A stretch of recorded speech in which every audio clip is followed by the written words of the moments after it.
Are you facing any errors while you are using ChatGPT? Then I'm gonna tell you some fixes, after which the error should be resolved and you can use ChatGPT free of errors. First, click on the settings of your browser and then go to the history, open the history, and now delete the browsing data, and most importantly delete the caches.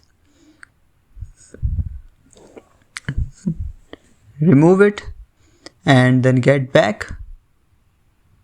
Go to the options again and click on the extension, manage extension. Now check if any of the extension is open, turn all the extensions off.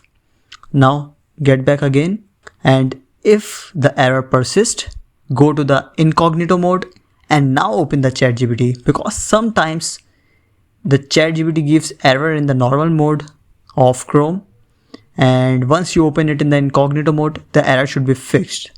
Thank you so much for watching the video. Don't forget to like the video and subscribe the channel.